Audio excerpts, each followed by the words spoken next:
Hello बच्चों, how are you. आज जो अपन डिस्कस करेंगे वो होगा अपना का जो थर्ड यूनिट पढ़ रहे थे आपके पास पीरियोडिसिटी का, तो उसका मेन लेक्चर स्टार्ट हुआ है। जैसे अब तक हमने जो 3 लेक्चर पढ़े हैं वो जनरली इंट्रोडक्शन के थे। इंट्रोडक्शन का मतलब 9th-10th में जितना अपन ने पढ़ा हुआ है ना, वो सारा रिवाइज हुआ था। आज जो डिस्कस कर रहे हैं वो थोड़ा सा अलग है, थोड़ा यूनिक है। इसको समझने की कोशिश कीजिएगा। NCERT, प्रदीप, GRP जहाँ भी है, ये समझ लीजिए इनऑर्गेनिक का रामबाण है। जो इनऑर्गेनिक है ना, इनऑर्गेनिक को सॉल्व करने के लिए आपको रेडियस का पता होना बहुत ज़रूरी है।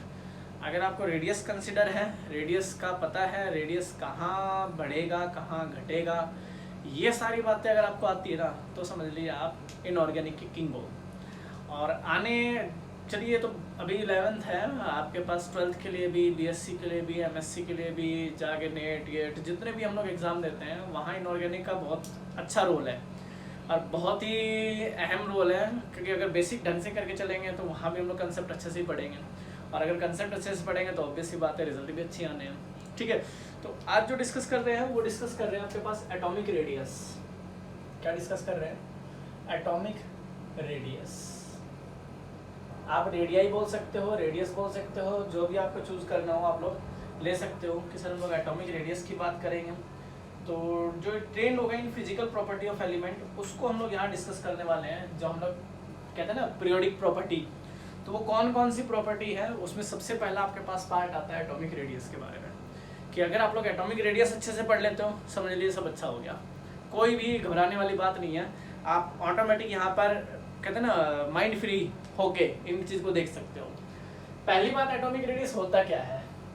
तो जनरली कहा जाता है कि न्यूक्लियस से आउटर मोस्ट सेल का डिस्टेंस, जहाँ फाइंडिंग ऑफ इलेक्ट्रॉन प्रोबेबिलिटी क्या हो जाए, मैक्सिमम हो जाए। क्या कह रहा हूँ? Nucleus to outermost shell distance, जहाँ फाइंडिंग ऑफ इलेक्ट्रॉन प्रोबेबिलिटी क्या हो जाए, मैक्सिमम हो जाए। मान लीजिए इलेक्ट्रॉन आपको यहाँ मिल रहा है, ठीक है, और ये हमारे पास क्या हो गया, न्यूक्लियस हो गया, और यहाँ से यहाँ तक का डिस्टेंस ये आप देख रहे हो, तो इसको जनरली इन्होंने क्या नाम दिया, रेडियस का। क्या नाम दिया? रेडियस का। तो हमने इसको नाम दे दिया एटॉमिक रेडियस का। मैथमेटिकली हम लोग जानते हैं सर्कल के सेंटर से आउटर सेल का डिस्टेंस रेडियस कहलाता है। यहाँ पर जस्ट आप डिफाइन करते हो एटॉमिक रेडियस, तो क्या कहोगे? Sir that nucleus to outermost shell distance, जहाँ मैक्सिमम इलेक्ट्रॉन आपके पास क्या हो, या फाइंडिंग ऑफ इलेक्ट्रॉन जो प्रोबेबिलिटी है वो आपके पास क्या हो, मैक्सिमम हो। रेडियस आपके पास ये भी हो सकता है, ये भी हो सकता है, ये भी हो सकता है, ऐसा नहीं है। पर जहाँ इलेक्ट्रॉन आपके पास लास्ट होगा, लास्ट इलेक्ट्रॉन जहाँ एंटर करेगा, वो डिस्टेंस आपके पास क्या कहलाएगा, रेडियस कहलाएगा। तो अगर आप इसकी डेफिनेशन बनाना चाहते हो कि सर अगर हम लोग इसको डेफिनेशन में कन्वर्ट करके दें, ये डेफिनेशन आप इसको बताते हो, तो distance from the centre of the nucleus and outermost shell and containing the electron, कि आपके पास सेंटर से आउटर मोस्ट सेल इलेक्ट्रॉन का जो डिस्टेंस है, जहाँ पर इलेक्ट्रॉन कंटेन कर रहा है, वो आपके पास क्या कहलाएगा, वो कहलाएगा रेडियस। इसी रेडियस को हम लोग 3 पार्ट में डिफाइन करेंगे। कौन कौन से? सबसे पहले बात करोगे आप लोग कोवेलेंट रेडियस की। कोवेलेंट रेडियस, ठीक है। आपके पास बात करेंगे मेटेलिक रेडियस की। मेटेलिक रेडियस आप बात करोगे यहाँ पर वंडरवाल रेडियस। किसकी बात करेंगे? वंडरवाल रेडियस की। अब हम लोग यहाँ पर इनके डिफाइन करेंगे कि एक्चुअल में कोवेलेंट रेडियस क्या होता है, वंडरवाल रेडियस क्या होता है, मेटालिक रेडियस क्या होता है, और इन्हीं को डिफाइन करके हम लोग आगे बढ़ेंगे रेडियस के बारे में। तो सबसे पहली बात, रेडियस का मतलब क्या हो गया सर? न्यूक्लियस से आउटर मोस्ट सेल का डिस्टेंस, जहां फाइंडिंग ऑफ इलेक्ट्रॉन प्रोबेबिलिटी क्या हो, मैक्सिमम हो, वो क्या कहलाएगा, रेडियस कहलाएगा। सर 3 टाइप के रेडियस होंगे, कोवेलेंट रेडियस, आपके पास मेटालिक रेडियस और वंडरवाल रेडियस। तो चलिए हम लोग पहले इसको डिस्कस करते हैं, फिर आगे चलते हैं कि ये क्या कहते हैं। तो अगर इसको डिस्कस करते हैं तो देखिए ये क्या कहता है। सबसे पहले यहाँ डिस्कस करते हैं सर ये कोवेलेंट रेडियस क्या होता है। तो उससे पहले आपके पास कोवेलेंट बॉन्ड को समझना पड़ेगा कि एक्चुअल में कोवेलेंट बॉन्ड क्या होते हैं। तो 9th-10th में आप लोगों ने डिस्कस कर चुका है कि भाई ऐसा, जैसे हम लोग अगर बात करें हाइड्रोजन को ले लेते हैं, तो हाइड्रोजन का आपके पास एक इलेक्ट्रॉन 1s1, एक हाइड्रोजन का इलेक्ट्रॉन 1s1, इसका भी शेप स्फेरिकल, इसका भी शेप स्फेरिकल, राइट। तो जब आपस में एक दूसरे को ये लोग दे तो सकते नहीं है, तो क्या करेंगे, म्यूचुअल शेयरिंग। अब जब म्यूचुअल शेयरिंग से जो बॉन्ड बनेगा, अगर हम लोग इन दोनों को कंबाइन करें और म्यूचुअल शेयरिंग से कोई बॉन्ड बनाए, तो आपके पास इस तरह से बॉन्ड बनेगा, और यहाँ से यहाँ तक का डिस्टेंस क्या कहलाता है, कोवेलेंट बॉन्ड। क्या कहलाता है? Covalent bond. अगर आप इसको बताते हो तो that is covalent bond, right. Head to head overlapping होगी। इसको हम लोग आगे जाके जो हम लोग केमिकल बॉन्डिंग पढ़ेंगे वहाँ इसके बारे में डिस्कस करेंगे। फिलहाल आपको याद रखना है कि यहाँ से यहाँ तक का डिस्टेंस क्या होगा, कोवेलेंट बॉन्ड होगा। और अगर कोई पूछ ले सर कोवेलेंट रेडियस क्या है, तो one of the half distance क्या होगा, one of the half distance between the two nuclei bonded atom. क्या लिखेंगे, one of the half distance,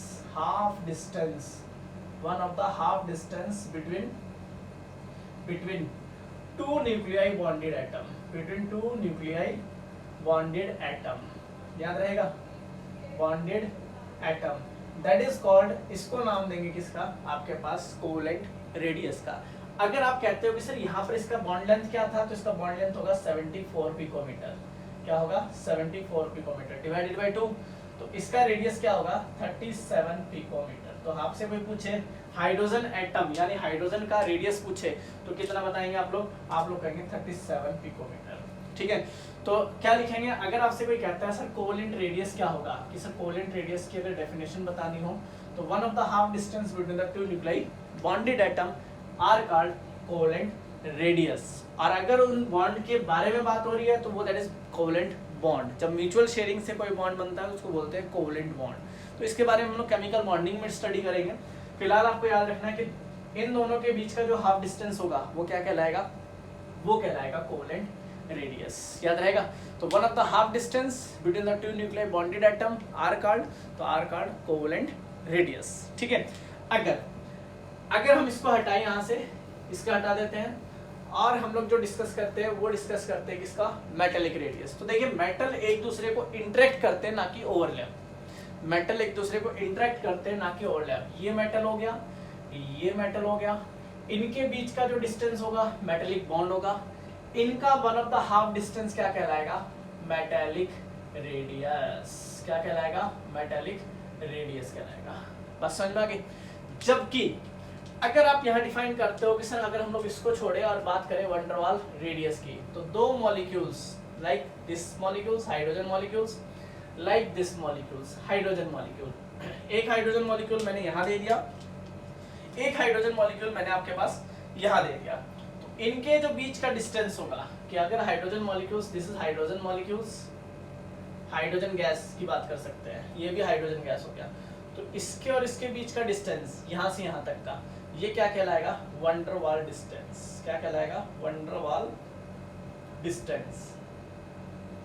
ठीक है, और इनका one of the half distance क्या होगा, ये कहलाएगा वैन डर वाल रेडियस। क्या कहलाएगा, वैन डर वाल रेडियस।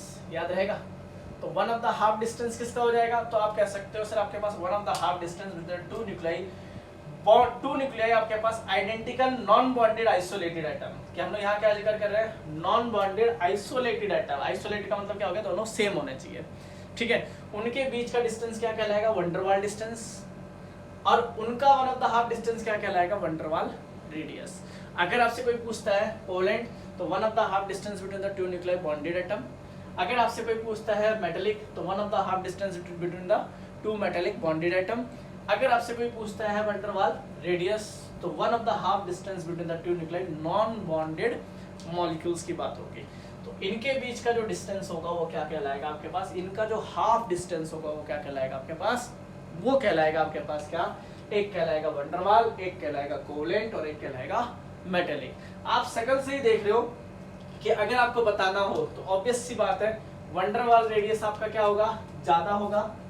वैन डर वाल radius is always greater then metallic radius, always greater then covalent radius. ये बात आपको दिमाग में हमेशा याद रखनी पड़ेगी कि मेरे पास जो वैन डर वाल रेडियस है वो हमेशा ज्यादा होगा as compared to metallic, as compared to covalent. तो सबसे पहले तो दिमाग में याद रखना कि रेडियस क्या होता है।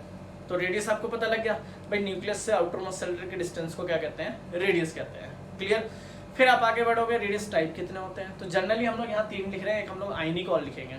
तो अगर हम लोग यहाँ लिखते हैं कोवेलेंट रेडियस, तो one of the half distance between the two nuclei bonded atom. अगर लिखते हैं मेटेलिक रेडियस, तो one of the half distance between the two nuclei metallic atom. अगर हम लिखते हैं कि वैन डर वाल डिस्टेंस की, तो one of the half distance between the two nuclei non bonded atom. ठीक है, लाइक हाइड्रोजन मॉलिक्यूल्स। तो इनके बीच का डिस्टेंस सेंटर टू, यहाँ से नहीं होगा, ध्यान रखना, लास्ट जो होगा यहाँ से यहाँ का डिस्टेंस क्या होगा, वन डर वाल डिस्टेंस, और one of the hard distance क्या होगा, वन डर वाल रेडियस। तो ये आपको टैली करके चलना है।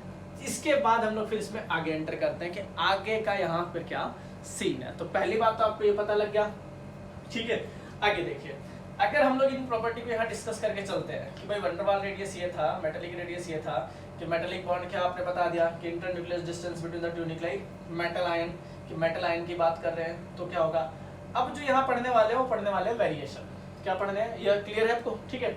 चलिए अब वेरिएशन पढ़ते हैं कि वेरिएशन क्या कहता है इसका, कि वेरिएशन में क्या आता है। वेरिएशन का मतलब वही कि लेफ्ट टू राइट आप मूव करते हो तो रेडियस इंक्रीज होगा या डिक्रीज होगा, टॉप टू बॉटम आप मूव करते हो तो रेडियस इंक्रीज होगा या डिक्रीज होगा। तो हम लोग यहाँ लिखते हैं वेरिएशन। क्या लिखते हैं आपके पास, वेरिएशन, वेरिएशन, ठीक है। कि अगर आप वेरिएशन की बात करोगे, कि वेरिएशन अगर आप लिखना चाहते हो सर, वेरिएशन ऑफ किसका, कहता है एटॉमिक रेडियाई, कि एटॉमिक रेडियस का वेरिएशन लिखना है। तो अगर मैं यहाँ लिखूँ डाटा आपके पास छोटा सा, कि मेरे पास यहाँ हाइड्रोजन है, लिथियम है, सोडियम है, पोटाशियम है, रुबेडियम है, सीजियम है, फ्रेंसेनियम है, ठीक है। यहाँ लिखते हैं आपके पास क्या, बेरिलियम है, मैग्नीशियम है, कैल्शियम है, स्ट्रोंटियम है, आपके पास बेरियम है और रेडियम है, ठीक है। फिर आगे चलते हैं तो आपके पास यहाँ क्या आ जाते हैं, 21 से 30 तक के मेंबर आ जाते हैं।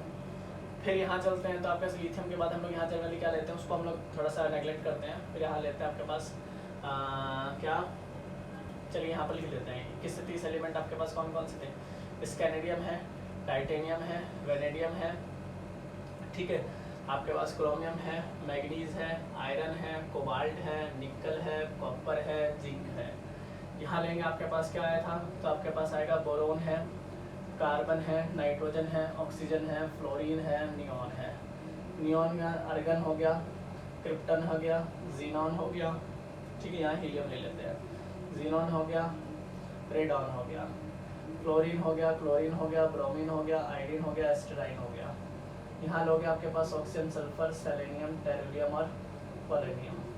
नाइट्रोजन है तो नाइट्रोजन आपको पता है क्या होगा, फॉस्फोरस, आर्सेनिक, एंटीमनी और बिस्मथ होगा। कार्बन में आपको पता है कि कार्बन हम लोग क्या लेते हैं, सिलिकॉन है, जर्मेनियम है, आपके पास यहाँ आपके पास बोरॉन, एल्युमिनियम है, गैलियम है। तो इनको हम लोग टैली करके चलते हैं। तो ये जो फंक्शन है ये आपके पास सारा लिखा नहीं है, ये सिर्फ मैंने आपके पास क्या करना था, मुझे यहाँ टॉप टू बॉटम और लेफ्ट टू राइट ये डिस्कस करना है यहाँ पे, ठीक है। बाकी हम लोग बाद में डिस्कस करेंगे, फिर वो ग्रुप का पार्ट बन जाएगा। तो अगर हम लोग कहते हैं कि भाई लेफ्ट टू राइट और टॉप टू बॉटम क्या चीज़ बढ़ रही है क्या घट रही है, तो वहाँ से आपको देखना है कि रेडियस इंक्रीज हो रहा है या डिक्रीज हो रहा है। तो ये तो आपके पास फंक्शन हो गया क्या कि सर इसको तो बोलेंगे लेफ्ट और इसको बोलेंगे राइट, ठीक है। और हम लोग कैसे मूव करते हैं, लेफ्ट टू राइट या फिर टॉप टू बॉटम या टॉप टू बॉटम, ठीक है। कि टॉप टू बॉटम आते हैं तो साइज इंक्रीज होता है या डिक्रीज होता है, लेफ्ट टू राइट जाते हैं तो साइज इंक्रीज होता है या डिक्रीज होता है। ये हमारा बेसिक फंडा है कि अगर हम लोग लेफ्ट टू राइट मूव करते हैं तो साइज पे क्या इफेक्ट पड़ेगा, टॉप टू बॉटम आएंगे तो साइज पे क्या इफेक्ट पड़ेगा। चलिए हम लोग देखते हैं सबसे पहले टॉप टू बॉटम, इसको हटाते हैं, ठीक है। फिर चलेंगे लेफ्ट राइट। तो अगर टॉप टू बॉटम चलते हैं तो एक ही कंसिडर करके चलते हैं ये कि सर अगर आप लोग टॉप टू बॉटम चलते हैं तो एटॉमिक नंबर लिखते हैं 1, 3, 11, 19, 37, 55 और 87। इलेक्ट्रॉनिक कॉन्फ़िगरेशन लिखो सब। तो इलेक्ट्रॉनिक कॉन्फ़िगरेशन लिखोगे तो क्या लिखोगे, 1s1, 2s1, 3s1, 4s1, 5s1, 6s1, 7s1, right. अगर आप ढंग से देखें तो देखिए हम लोग पहले सेल में थे यहाँ पे, फिर सेकंड में आए, फिर थर्ड में आए, फिर फोर्थ में आए, फिर फिफ्थ में आए, फिर सिक्स्थ में आए, फिर सेवंथ में आए, और आउटर इलेक्ट्रॉन सब में किस में आया, एस में ही आ रहा है, क्लियर है। तो जब आप टॉप टू बॉटम आ रहे हो तो आपके पास पहला सेल था, फिर दूसरा सेल हुआ, फिर तीसरा सेल हुआ, फिर चौथा हुआ, पांचवा हुआ, छठा हुआ और सातवां हुआ। बोलिए कोई दिक्कत। पर जब आप जैसे जैसे टॉप टू बॉटम आ रहे हैं तो आप देख रहे हैं कि आपके पास नंबर ऑफ सेल इंक्रीज हो रहे हैं, number of shell, first shell, second shell, third shell, fourth shell, 5, 6, 7, 8 ये आ रहा है। तो आप देख रहे हैं कि पहले एक यहाँ आपके पास इलेक्ट्रॉन था कि अगर हम लोग बात करें सर कहाँ था, तो आपने कहा sir 1s1, 2s1, 3s1, 4s1, 5s1, 6s1 और 7s1, राइट। तो आप देख रहे हैं कि अगर सर इलेक्ट्रॉन मान लीजिए हम लोग किसका ले लें, सीजियम का ले लेते हैं, तो सीजियम का इलेक्ट्रॉन कहाँ था, 6s1 में, तो डिस्टेंस यहाँ से यहाँ तक का ये हो जाता। बात समझ में आ गई। पर जैसे जैसे आप लोग टॉप टू बॉटम आ रहे हो तो रेडियस आपके पास क्या है, रेगुलरली इंक्रीज हो रहा है। तो अगर आप कहते हो कि सर अगर हम लोग टॉप टू बॉटम आते हैं, कि टॉप टू बॉटम अगर हम लोग मूव करें तो रेडियस हमारे पास क्या होता है, रेगुलरली इंक्रीज होता है। बात समझ में आ गई। क्यों, तो नंबर ऑफ सेल बढ़ेंगे, नंबर ऑफ सेल अगर आपके पास इंक्रीज होंगे तो सिंपल सी बात है रेडियस भी आपका क्या होगा, इंक्रीज होगा। याद रहेगा, नंबर ऑफ सेल बढ़ेंगे तो रेडियस भी हमारा बढ़ेगा। कोई पूछे न्यूक्लियर चार्ज तो उसके बारे में भी डिस्कस करते हैं कि न्यूक्लियर चार्ज एक्चुअल में क्या होता है। तो पहली बात आपको ये पता लग गया कि बस जैसे जैसे टॉप टू बॉटम आएंगे तो नंबर ऑफ सेल बढ़ेंगे तो क्या होगा, तो आप कहोगे सर नंबर ऑफ सेल बढ़ेंगे तो ऑब्वियस सी बात है सेल बढ़ेंगे तो साइज बढ़ेगा। तो अब देखते हैं हम लोग top to bottom. Top to bottom क्या समझ में आ गया। अब देखते हैं लेफ्ट टू राइट का, कि लेफ्ट टू राइट में आप लोग क्या कंसिडर करके चलते हो। यहाँ तक किसी को दिक्कत, ठीक है। आगे देखिए, अगर सर वेरिएशन ले लेते हैं लेफ्ट टू राइट का, कि लेफ्ट टू राइट में अगर हम लोग कंसिडर करें कि साइज इंक्रीज होगा या डिक्रीज होगा, तो देखिए हम लोग यहाँ एलिमेंट लेते हैं आपके पास क्या, lithium, beryllium, boron, carbon, nitrogen, oxygen, fluorine और नियॉन, ठीक है। नियॉन को तो हमेशा बाहर कर देना, क्योंकि इस पे क्या होगा, नियॉन नोबल गैसेज है, यहाँ पे इसको लिख देता हूँ मैं, क्योंकि नोबल गैसेज है और नोबल गैस है तो क्या कंटेन करेंगे, वंडरवाल रेडियस, और वंडरवाल रेडियस करेंगे तो ऑब्वियस सी बात है van der Waals radius always greater then किससे, मेटेलिक, कोवेलेंट और आपके पास किसके था। तो आपको पता लग गया कि वंडरवाल रेडियस होगा तो हम लोग इसको हमेशा रेडियस से थोड़ा बाहर रखेंगे कि कितना कितना रेडियस होगा कितना नहीं, ठीक है। चलिए आपके पास क्या है, एटॉमिक नंबर सबको पता है, 3 है, 4 है, 5 है, 6 है, 7, 8, 9, 10। एक्सप्लेनेशन देख लेते हैं। इलेक्ट्रॉनिक कॉन्फ़िगरेशन लिखिए, 1s2 2s1 2s2 1s2 2s2 2p1 2p2 2p3 2p4 2p5 and 2p6। अब ये रिप्रेजेंट कर रहा है फुल्ली फिल्ड इलेक्ट्रॉनिक कॉन्फ़िगरेशन। क्या रिप्रेजेंट कर रहा है, फुल्ली फिल्ड इलेक्ट्रॉनिक कॉन्फ़िगरेशन। इसका इलेक्ट्रॉनिक कॉन्फ़िगरेशन क्या है, फुल्ली फिल्ड है, ठीक है। फुल्ली फिल्ड होगा तो ऑब्वियस सी बात है साइज उसका extremely due to van der Waals radius आपके पास क्या होगा, ज़्यादा ही होगा, ठीक। अब हम लोग इस पे क्या लिखते हैं, इसका रेडियस लिखते हैं। तो रेडियस में इस पे अब क्या क्या है, देखिए रेडियस इसका है 152, इसका है 11 पिकोमीटर में, ध्यान रखना। फिर है आपके पास 88 77, कार्बन का कितना है 77 पिकोमीटर, नाइट्रोजन का कितना है आपके पास 70 पिकोमीटर, 74 पिकोमीटर, 72 पिकोमीटर, और इसका आपके पास मिल जाएगा आपके पास कितना, तो आप कहोगे 160 पिकोमीटर। कितना है 160 पिकोमीटर। ये सारे पिकोमीटर में थोड़ा ध्यान रखना, क्लियर। तो अगर आप इसको ढंग से देखें तो देखिए हम लोग कहाँ मूव कर रहे हैं, हम लोग मूव कर रहे हैं लेफ्ट टू राइट, कि लेफ्ट टू राइट इस तरह से मूव कर रहे हैं, left to right left to right left to right. तो एक्सट्रीमली राइट में आपके पास क्या आ गया, नोबल गैस आ गया, नोबल गैस आ गया। तो नोबल गैस का रेडियस देखिए आपके पास कंपैरेटिवली इनके ज्यादा है, ठीक है। तो क्यों ज्यादा है, तो आप लोग यहाँ पर सिर्फ एक ही रीजन लिखोगे, due to van der Waals radius, due to van der Waals radius. कि वंडरवाल रेडियस अगर होगा तो सिंपल सी बात है रेडियस ज्यादा होगा, आपको कुछ नहीं कहना। नोबल गैसेस में जितने भी क्वेश्चन बनते हैं सिर्फ वहाँ 3 बातें याद रखनी है, fully filled electronic configuration, van der Waals radius और हाई आयनाइजेशन एंथैल्पी, ठीक है। इसलिए यहाँ पर ज़्यादा क्वेश्चन बनेंगे नहीं आपके पास, यहाँ आपके पास कम से कम बनेंगे, क्योंकि हमारा टॉपिक हो जाएगा 12th का नोबल गैसेस के ऊपर। तो अभी तो फिलहाल याद रखना है कि अगर कोई पूछ ले कि नोबल गैसेस के रेडियस हमेशा ज़्यादा क्यों होते हैं कंपैरेटिवली दिस, तो due to van der Waals radius, clear है। चलिए अब जिक्र है किसका, कि सर मान लीजिए आपने कह दिया कि भाई ये 152 पिकोमीटर था, ये 111 picometre, 88 picometre, 77 picometre, 70 picometre, 74 picometre और 72 पिकोमीटर। तो सर हमें कैसे पता लगेगा, आप देख रहे हैं कि यहाँ लेफ्ट राइट जा रहे हैं तो रेगुलरली साइज डिक्रीज हो रहा है, ठीक है। बट यहाँ कैसे पता लगा कि रेगुलरली साइज डिक्रीज हो रहा है, तो ये ऐसे पता लगा जैसे जैसे न्यूक्लियर चार्ज बढ़ेगा। क्या बोल रहा हूँ, न्यूक्लियर चार्ज, मैंने एक नाम लिया न्यूक्लियर चार्ज का, न्यूक्लियर चार्ज, न्यूक्लियस पे पॉजिटिव चार्ज, यानी जैसे जैसे इलेक्ट्रॉन यहाँ से मूव करेंगे तो न्यूक्लियस पे उतना ज़्यादा पॉजिटिव चार्ज आ जाएगा, हैवी पॉजिटिव चार्ज। तो वो जितना ज़्यादा होगा तो सिंपल सी बात है साइज उतना कम होगा। छाता देखा है, छाते को हम लोग देखते हैं तो छाते को हम लोग बिल्कुल सेंटर से पकड़ के ऐसे खींचते हैं, तो जब खींचते हो तो क्या होता है, साइज उसका कम हो जाता है। तो न्यूक्लियस पे जितना ज़्यादा चार्ज होगा साइज उसका कम होता चला जाएगा, जितना ज़्यादा चार्ज होगा साइज उसका क्या होगा, कम होता चला जाएगा। तो हमें कैसे पता लगा सर न्यूक्लियर पे चार्ज, तो 3 है, इसका इलेक्ट्रॉनिक कॉन्फ़िगरेशन लिखेंगे तो क्या लिखेंगे, तो आप लिखोगे सर 2 + 1, तो ये आपके पास +1 +2 +3 +4 +5 +6 +7 और ये आपके पास नोबल गैस है तो फुल्ली फिल्ड होगा। तो ये आपके पास क्या है कि ये आउटर सेल के इलेक्ट्रॉन है जिसको हम लोग वैलेंसी का नाम देते हैं। तो मैक्सिमम आपके पास 4 इलेक्ट्रॉन लूज कर सकता है कार्बन, 5 ही इलेक्ट्रॉन लूज कर सकता है नाइट्रोजन, 6 ही इलेक्ट्रॉन लूज कर सकता है आपके पास, अगर हमने एफर्ट डाला। वैसे करता नहीं है क्योंकि हम लोग लेफ्ट राइट जाएंगे तो साइज छोटा हो जाएगा, साइज छोटा हो जाएगा तो इलेक्ट्रॉन को लॉस करने की पावर कम हो जाएगी, गेन करने की पावर ज़्यादा हो जाएगी, समझे। तो आपको यहाँ क्या कहना है सर, अगर आपसे कोई पूछता है, देखिए यहाँ से आप चल रहे हो न्यूक्लियस पे हैवी पॉजिटिव चार्ज, तो आपको पता है रेडियस आपके पास डिक्रीज हो रहा है। चलो हमने मान लिया, कोई पूछे left to right size decrease होगा इंक्रीज होगा, तो आपने कहा डिक्रीज होगा। तो हमने कहा क्यों डिक्रीज होगा, तो आपने कहा due to increase nuclear charge. क्या लिखोगे, due to increase nuclear charge, कि न्यूक्लियर चार्ज जितना ज़्यादा होगा साइज उतना कम होगा। ये बात आपको हमेशा बतानी है। अगर आपसे कोई पूछता है कि लेफ्ट टू राइट आपके पास मूव करते हो साइज इंक्रीज होगा डिक्रीज होगा, हमेशा डिक्रीज होगा, ठीक है। जहां वेरिएशन वो क्वेश्चन, ये बात ध्यान रखना, जहां वेरिएशन वो क्वेश्चन। अगर आपसे पूछ लिया क्या top to bottom size increase होता है डिक्रीज होता है, सर इंक्रीज होता है, due to increase number of cell, due to increase nuclear charge, obvious सी बात है, कंसेप्ट क्लियर।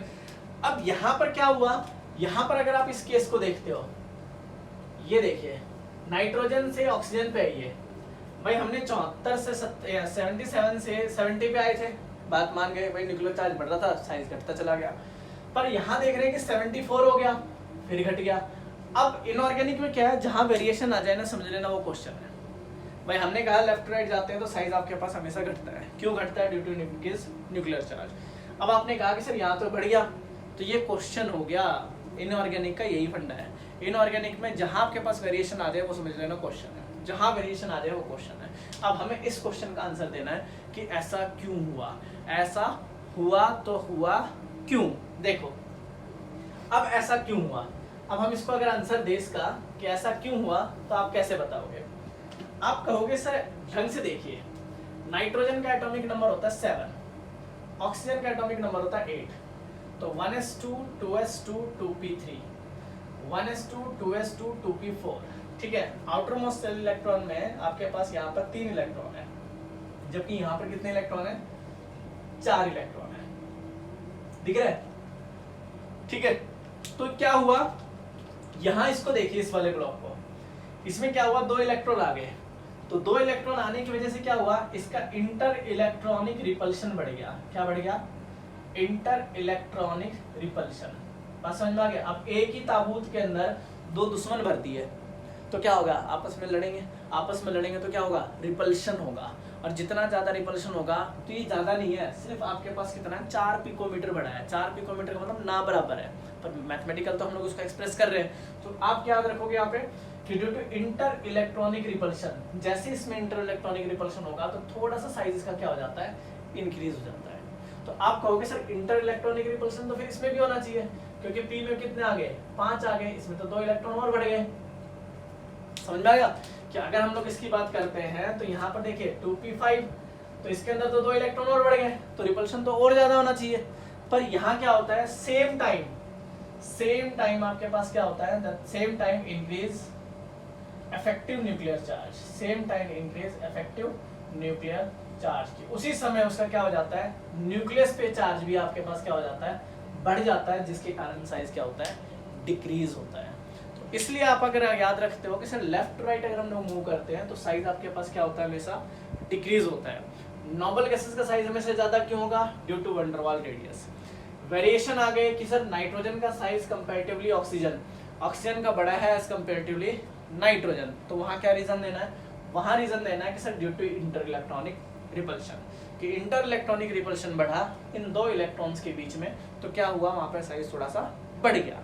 अगर उसने कहा सेम केस फ्लोरीन के लिए लिया कि फ्लोरीन में तो ऐसा भी हो रहा है कि इलेक्ट्रॉन और बढ़ रहे हैं पर रिपल्शन तो वहाँ पर आपके, तो रिपल्शन कंपैरेटिवली न्यूक्लियर चार्ज क्या करता है, उसको आउटवे कर देता है, यानी दोनों हो रहा है वहां पे, रिपल्शन भी हो रहा है और न्यूक्लियर चार्ज भी बढ़ रहा है, पर न्यूक्लियर चार्ज का इफेक्ट ज्यादा होने की वजह से क्या हुआ, इसके रिपल्शन के इफेक्ट को आउटवे कर गया, नेग्लेक्ट कर गया, जिसके कारण क्या हुआ, साइज आपके पास क्या हो गया, डिक्रीज हो गया। तो बच्चों आपको याद रखना है कि अगर लेफ्ट टू राइट जा रहे हैं तो साइज डिक्रीज होता है, टॉप टू बॉटम आ रहे हैं तो इंक्रीज होता है। सारा खेल रेडियस का है। अगर रेडियस का खेल आपको समझ में आ गया तो ये याद रखना, आपको कंसेप्ट हमेशा क्लियर रहेगा, और रेडियस का कंसेप्ट समझ में नहीं आया तो कंसेप्ट में कंफ्यूजन रहेगी, हमेशा रहेगी, ये बात ध्यान रखना। एक्सेप्शनल हो जाएंगे, दिमाग खराब हो जाएगा इन चीजों को पढ़ के, इसलिए पहले ही अपना ढंग से पढ़ो कि हाँ अगर वो बात कर रहा है लेफ्ट टू राइट का तो साइज हमेशा घटते हैं। नोबल गैस क्यों बढ़ गए, due to van der Waals radius, due to fully filled electronic configuration, सारी बात बता दो। अगर पूछा लेफ्ट राइट साइज घट रहे हैं, बिल्कुल घट रहे हैं, क्यों घट रहे हैं, due to increase the nuclear charge. Oxygen और इसके अंदर वेरिएशन क्यों आया, तो आप कहोगे ऑक्सीजन में इंटर इलेक्ट्रॉनिक रिपल्शन हो गया, ठीक है। फिर आपसे कहेगा सर फ्लोरीन में ऐसा क्यों हुआ, क्योंकि फ्लोरीन में तो इलेक्ट्रॉन और होने थे तो रिपल्शन और ज्यादा होना था, साइज बढ़ना था, पर यहाँ तो फिर घट गया, तो क्यों घटा, तो कहोगे सेम टाइम न्यूक्लियर चार्ज इसका इंक्रीज हो जाता है, जो रिपल्शन के इफेक्ट को आउटवे कर देता है, कम कर देता है। दैट मीन्स आपको पता लग गया कि लेफ्ट राइट साइज हमेशा डिक्रीज होंगे। बात समझ में आ गई। तो ये चीजें हैं जो आपको कंसेप्ट ध्यान रखने की है कि भाई अगर रेडियस आपसे पूछ लेता है तो ऐसे एक्सप्लेनेशन आपको अगर ध्यान में रहे तो सिंपल सी बात है, हम लोग फिर जंग जीत सकते हैं, हम लोग सारा डाटा इसका कंपेयर कर सकते हैं, ठीक है। सिमिलरली अगर आप आयनिक रेडियस की बात करते हो, चलिए इसको हटाते हैं, यहीं पे अगर हम लोग आयनिक रेडियस का जिक्र करें कि सर अगर आयनिक रेडियस का कंसेप्ट यहाँ लेके चले कि आयनिक रेडियस को टैली करना है तो कैसे टैली करेंगे। देखो अगर आप आयनिक रेडियस का जिक्र करते हो तो आयनिक रेडियस को हम लोग एक में ले लेते हैं, जैसे हम लोग ले लेते हैं मान लो NaCl का एग्जांपल। सबको पता है कि Na पॉजिटिव और Cl नेगेटिव कंसीडर होते हैं, ठीक है। तो सोडियम पे आपके पास कितने होंगे, सबको पता है 10 इलेक्ट्रॉन, तो यहाँ दिखा दोगे 1, इससे 10 से कंपेयर कर लेते हैं, थोड़ा सा ऐसे दिखा देते हैं छोटा। और क्लोरीन पे आपके पास 17, 1 इलेक्ट्रॉन बढ़ेंगे, इसमें 10 दिखाओ, इसमें 1 ऐड करो, 18 इलेक्ट्रॉन हो जाएंगे इसमें, ठीक है। इसके अंदर आपके पास 10 हो जाएगा, तो ऑक्टेट कंप्लीट हो गया ना। तो ये आपके पास स्मॉल होगा जो कैटायनिक रेडियस शो करेगा, ये आपके पास ये होगा कैटायनिक रेडियस, ये होगा एनायनिक रेडियस, ठीक है। स्मॉल वाला रेडियस क्या होगा, कैटायनिक ऑलवेज, क्योंकि हमारे पास पता है कि हमारे पास ये सोडियम था और सोडियम का एटॉमिक नंबर होता है 11, तो 2 8 8 1, तो न्यूक्लियस से आउटरमोस्ट सेल का डिस्टेंस ये आपके पास कंसीडर होगा। तो यहाँ पर 2 इलेक्ट्रॉन 8 और यहाँ 1 होगा, क्लियर। जब आप क्या करोगे, 1 इलेक्ट्रॉन यहाँ से मूव करोगे तो आपको पता है कि डिस्टेंस रह जाएगा ये, क्लियर। तो पेरेंट एटम का साइज हमेशा ज्यादा होगा किससे, कैटायन से, याद रहेगा। पेरेंट एटम का साइज हमेशा ज्यादा होगा किससे, कैटायन से। सिमिलरली आप एनायन का साइज हमेशा ज्यादा किससे होगा, पेरेंट एटम से। ये याद रखने वाली बात है, ये आपको दिमाग में रखने वाली बात है कि भाई रिमेंबर, आप इन चीजों को याद रखोगे, रिमेंबर, ठीक है। पेरेंट एटम का size always greater than cation and anion का size always greater than parent atom, ठीक है। तो हमारे पास एनायन का साइज ये मिल गया, कैटायन का साइज ये मिल गया। अगर हम सोडियम के साइज के जिक्र करते हैं कि Na पॉजिटिव, तो इसका होता है 95 पिकोमीटर, इसका होता है 181 पिकोमीटर। दोनों को जोड़ोगे तो आपके पास कितना हो जाएगा, 276 पिकोमीटर। 276 पिकोमीटर इसका क्या होगा, बॉन्ड लेंथ होगा 276 पिकोमीटर, याद रहेगा। तो स्मॉल रेडियस आपके पास क्या हो गया, 95 कैटायन और 181 आपके पास क्या हो गया, एनायन। तो ये आपके पास क्या होंगे, तो हम लोग अब बात करते हैं आयनिक रेडियस की, तो small radius is cation, large radius is anion. तो एनायन का साइज हमेशा बड़ा होगा, कैटायन का साइज हमेशा छोटा होगा। तो आइसो इलेक्ट्रॉनिक स्पीसीज जो आप देखते हो उसकी क्वेश्चन भी हम लोग यहाँ से टैली कर सकते हैं इजिली कि आयनिक रेडियस क्या होगा, कैटायनिक क्या है, एनायनिक क्या है। तो आपको पता लग गया एनायनिक का साइज पेरेंट एटम से हमेशा ज्यादा होगा और पेरेंट एटम का साइज कैटायन से हमेशा ज्यादा होगा। तो इनको आप टैली कर सकते हो, ठीक है। और यदि अगर मैं यहाँ पर क्या करूँ कि अगर हम लोग करस्पेंडिंग की बात करते हैं या कंपेयर करते हैं कि comparatively size of atom and their the cation, तो वहाँ भी आप टैली कर सकते हैं। जैसे फॉर एग्जांपल अगर मैं आपको दूँ यहाँ पे कि पेरेंट एटम में हम लोग जैसे रखते हैं लिथियम का और लिथियम आयन का, 2-4 मैं लिख देता हूँ आपके पास ताकि थोड़ा आपको आइडिया हो जाए कैटायन और एनायन का कितना कितना होता है। जैसे आप लिथियम ले लो, आपके पास और क्या ले सकते हो, सोडियम ले ले, पोटाशियम ले ले, ठीक है। और अगर बात करते हैं हम लोग बेरिलियम मैग्नीशियम, बेरिलियम ले ले, मैग्नीशियम ले ले, एल्युमिनियम ले ले, ठीक है। तो अगर इनके रेडियस की बात होती है कि इनका रेडियस जनरली कितना होता है, तो इनका रेडियस होता है 152 पिकोमीटर, ठीक है। सोडियम आयन का अगर वैसे देखोगे, सोडियम का देखोगे तो 186 पिकोमीटर होता है। पोटाशियम का अगर देखोगे तो आपके पास 231 पिकोमीटर होता है। अगर आप बेरिलियम का देखोगे तो बेरिलियम का आपके पास कितना होता है, 111 पिकोमीटर होता है। इसका 160 पिकोमीटर होता है। सिमिलरली अगर आप एल्युमिनियम का देखते हो तो कितना होता है आपके पास, 143 आपके पास इसका रेडियस होता है, ठीक है, 143। अगर यही केस हम लोग किस में ले, सर लिथियम पॉजिटिव हो, सोडियम पॉजिटिव हो, पोटेशियम एक एक इलेक्ट्रॉन निकाल दो, बेरिलियम पॉजिटिव हो, मैग्नीशियम आपके पास 2 पॉजिटिव हो और एल्युमिनियम 3 पॉजिटिव हो, इसके 3 इलेक्ट्रॉन, यानी आउटर इलेक्ट्रॉन निकालने हैं। तो ज़्यादा कंफ्यूजन रखनी नहीं है कि आउटर मोस्ट सेल में कितने कितने इलेक्ट्रॉन हो गए, तो इनका रेडियस क्या होगा। तो आप बता सकते हो इनका रेडियस क्या होगा। तो देखिए इनका रेडियस होगा आपके पास 60 पिकोमीटर, इसका था अभी 95 पिकोमीटर। पोटेशियम का आपका मिलेगा कितना, 133 पिकोमीटर, ठीक है। और जनरल अगर आप बात करते हो बेरियम का, तो बेरियम का मिलेगा 39 पिकोमीटर, 65 पिकोमीटर, ठीक है।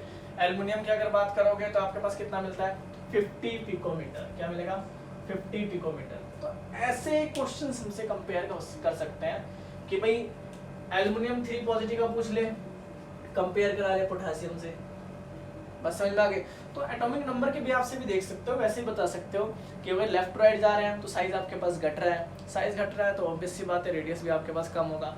ये आपके पास लेफ्ट राइट में सबसे राइट में है तो साइज आपके पास ज़्यादा है, टॉप टू बॉटम आ रहे हो तो उसके हिसाब से भी आप लोग चेक कर सकते हो, क्योंकि तो हम लोग रफली लिख दिया, पर हम लोग अगर चेक करेंगे तो top to bottom left right check कर सकते हैं, बता सकते हैं किसका साइज ज़्यादा है किसका कम है।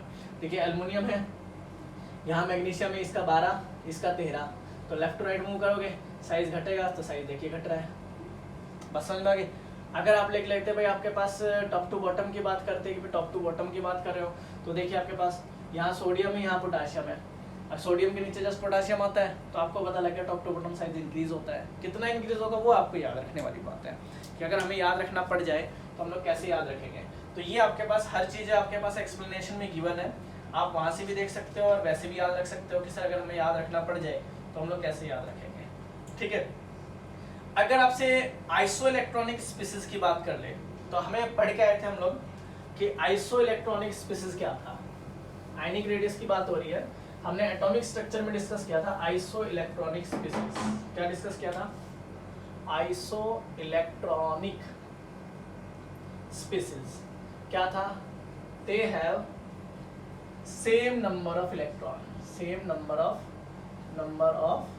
इलेक्ट्रॉन्स। कि अगर सर कोई molecule same number of electron contain करता है तो उसको हम लोग क्या कहते हैं, isoelectronic species. Nitrogen 3 negative, O2 negative, fluorine negative, ठीक है, राइट। आपके पास sodium positive, magnesium 2 positive, sodium Na positive, magnesium 2 positive, aluminium 3 positive. तो इनको अरेंज करा सकता है आपके पास इंक्रीजिंग और डिक्रीजिंग ऑर्डर में।